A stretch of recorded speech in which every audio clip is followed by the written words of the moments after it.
Welcome back, it's me Lou, and for today's action figure unboxing and review, we are looking at this. The DC Multiverse Green Lantern John Stewart, and this is made by the very wonderful people at McFarlane Toys. So, we're going to look at this dude, and if you watch my videos, a couple videos back, I actually showcased a trio of custom Green Lantern figures I made utilizing this John Stewart figure as the base body. But for this video, we're just going to look at the original figure by itself and take a look at all its wonderful qualities and why this is such a awesome action figure. So right off the bat, let's take a look at the packaging. This is your usual McFarlane flair with the packaging. Now I like their DC Multiverse boxes a lot. They're very uniform, and if you're a mint on card collector, these look really nice in a displayed collection with other packaged figs. The black, the blue, and the white trim really stand out, and it's just cool how the window frames the figures and you see which accessories you're getting. On the spine of the box, it tells you the title of the character. You have the character name, and it'll even indicate, the origin of this figure. And in this case, this is the DC Rebirth version of John Stewart. So since this is the Multiverse line, you're getting the same character, but across different, universes. Like, they actually released a previous John Stewart figure, and that was based off the animated line, so you got a very animated looking figure. But this is based off the comic books and the design that was unveiled. I'd say maybe Rebirth was maybe 3 years ago, probably. I might be wrong on that. It might be even longer than that. And if you look on the back, you have some character artwork. This is done by Jim Lee, and the action figure is kind of, even though it's based off of Rebirth, they took a couple of liberties and they gave the figure a little bit more detail than what it actually looks like here, which isn't bad. The detail is actually really excellent. So let's take this guy out of the package and see what it's all about. There we go, just like that. Okay. Alright, so here we go. We have Green Lantern John Stewart. And first impressions right out of the box. Very, very detailed figure.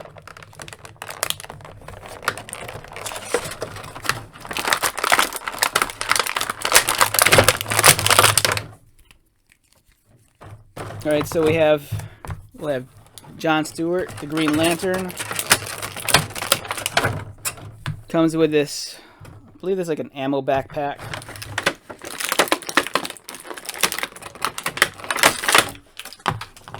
And he has his big ass chain gun.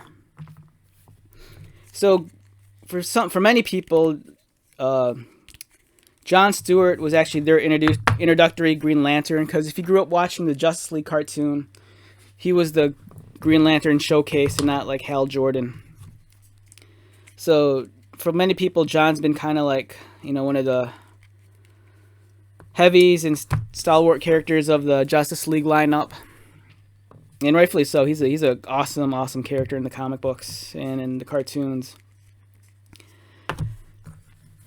So let's take a look at the figure up close. So he comes with this energy battle armor that can easily be removed. And we'll look at the accessories in a second. So one thing I'd really like about this action figure is that his proportions, they're just so spot on. Everything about his anatomy, and he has a really good build, and he's just heroically portioned really well. If you're familiar with like certain things, like in terms of creating a figure, the proportions are always important, and he really embodies those heroic proportions in terms of just like his stature, his height, and his build. The figure is nice too because it's articulated well. And one thing I like about the DC figures over the Hasbro Marvel Legends is that you're always getting these really unique sculpts. It's not like, I'm sure in time they'll reuse this body for maybe another Green Lantern character, but for the most part, like with the Marvel Legend figures, you always get this, same, I don't know, 4 or 5 bodies, but they just swap the heads and accessories, and they'll add a little bit of retooling and some sculpting. But the McFarlane stuff is nice because you're getting these very unique sculpts for each character, and the detail, if you look at it, it's just fabulous. The sculpting's really crisp.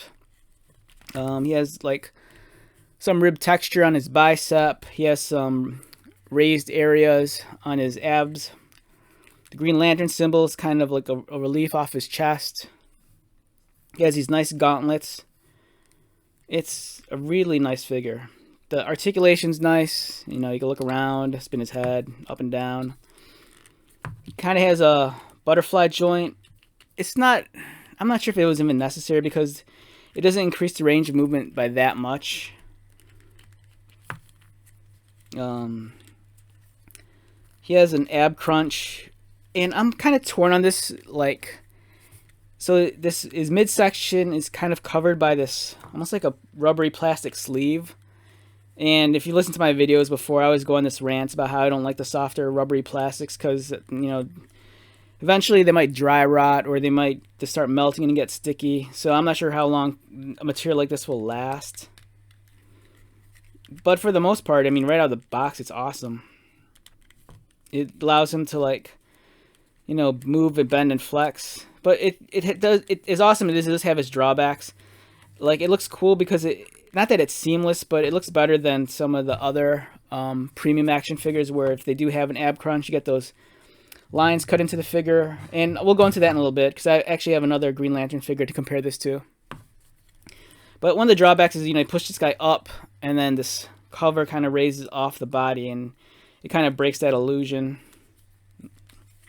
But it's kind of an ingenious way of just dealing with it. It's nice that they're trying to experiment with the engineering of action figures, and in time, I believe, with the McFarlane stuff, it'll just get better and better with each wave. The quality of the plastic's nice. He has double jointed knees, the usual kind of stuff you expect. He doesn't have a boot swivel though, or a thigh swivel, which I don't mind. I don't play with the toys, and I'm not really into figure photography, so I don't mind if the figures are super posable. I'm more about this either displaying them on the shelf kind of statically or just keeping them in the box and displaying them in the package. And let's take a look at his accessories real quick. So he has this energy vest, and if you're familiar with the Green Lanterns, using their power ring, they could create these constructs.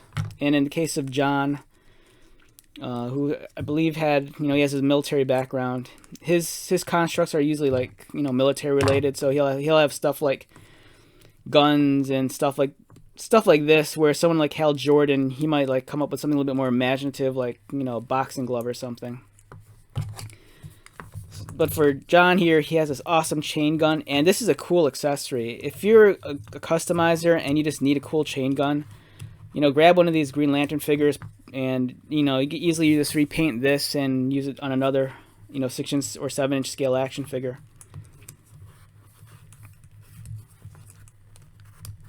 Let me see. There we go. Getting it in.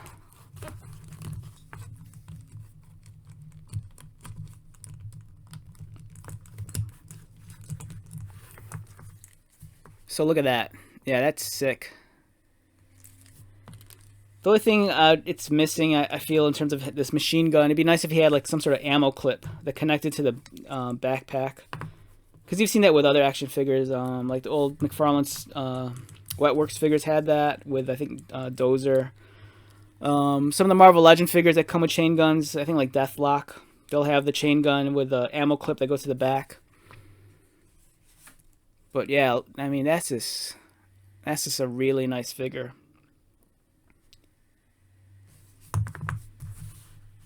So there's one glaring omission so far with the couple of Green Lantern figures they've released.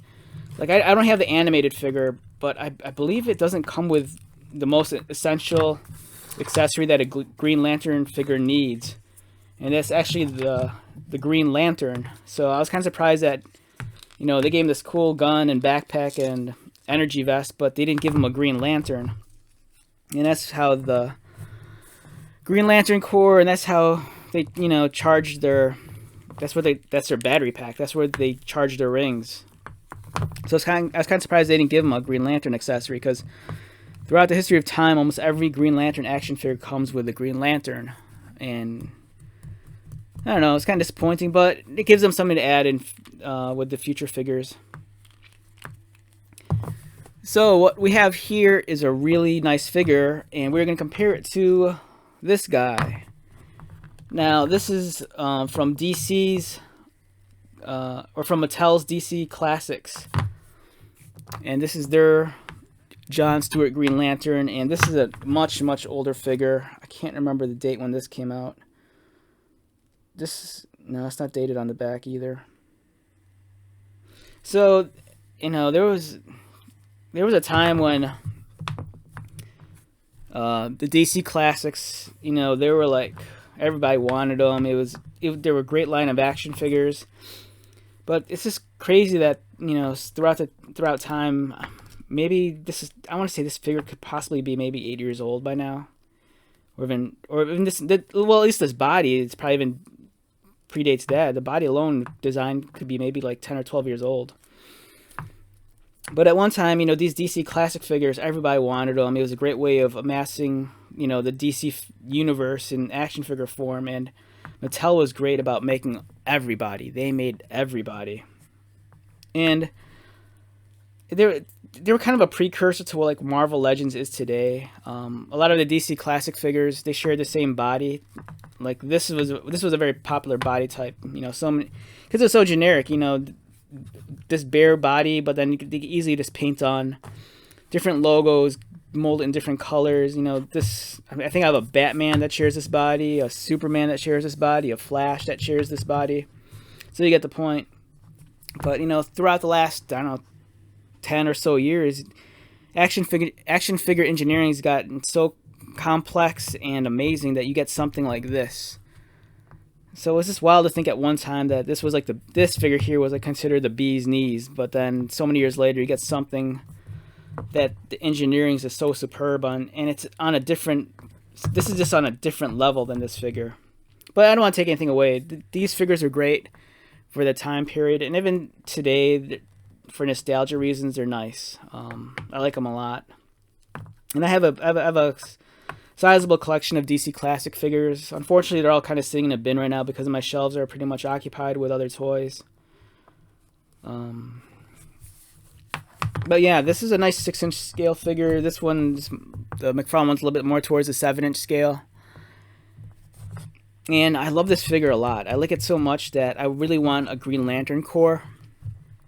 But I think it's going to be a while before McFarlane gives us more figures depicting the Green Lantern Corps. Like, I think they have yet to reveal a Hal Jordan figure and some of the other characters like Guy Gardner and Kyle Rayner. And I kind of took it upon myself. I was like, you know, if they never make those figures, I'm just going to go ahead and just do my own. So I actually did. And if you go back a couple of videos, I actually do showcase my custom Green Lantern figures. And I used the John Stewart as the base. But I actually have some of them with me just to show you what I did. So this is the stock figure in the box. And I was lucky enough to find a couple of these when I do my toy runs, or if I was just out doing grocery shopping. And I really wanted a Hal Jordan, so I took the John Stewart figure, head swapped it with a DC Classics fig, and added some different paint to it. So I was able to make a Hal Jordan Green Lantern figure. So it's kind of cool that, you know, I'm gradually building up this Green Lantern Corps. And then I also made a Kyle figure, Kyle Rayner, using this body. I just swapped out the head, created a new neck joint using a screw, and repainted the neck where I needed to, a different flesh tone. So this is just a great base of a figure. I really want to get more. I don't want to be an asshole and just like buy them up, because I know there's other collectors in my area who just want the figure. So I might cool off on a while, and just if I see this guy again, I might just buy him. But I want to have other collectors get their shot at getting this guy, because it's a great figure. Because I would like to get this guy and make other lantern figures, like maybe make a red lantern or a yellow lantern, and just do the kind of spectrum of all the different lanterns and the different lantern cores, using this as the base body. So yeah, overall I like this figure a lot. If I had to rate it numerically, I'd probably give it a 8 out of 10. I'd probably rate it higher if it actually came with a Green Lantern accessory, but it doesn't have one. But if you're a fan of Green Lantern and, just in general, these figures are nice to get, because right now, as excellent as the McFarlane DC multiverse figures are, they're just... One thing that's really absent from the collection is this other DC universe characters. Because right now, it seems like for every unique character like Green Lantern you get like 3 different versions of Batman, or 2 versions of Wonder Woman or Superman. And it's like the DC universe is so big, it's occupied by a lot more than just Batman and his rogue gallery. Flash alone has a giant rogue gallery, same with Superman, and the Green Lantern universe of characters is just huge. Not to mention, if you go back even further and further back with like the old Justice League roster or Justice Society, or this all this other stuff. So I can't recommend this figure enough. It's great. Add it to your collection if you get the chance. You won't regret it. And I'm fingers crossed that we get more Green Lantern characters. I'd love to see a Kilowog, Tomare, or Abensur. So yeah. Thank you very much for stopping by and checking out this video. I hope you found this informative. So go out there, buy yourself some toys, and enjoy your life. I'll talk to you later.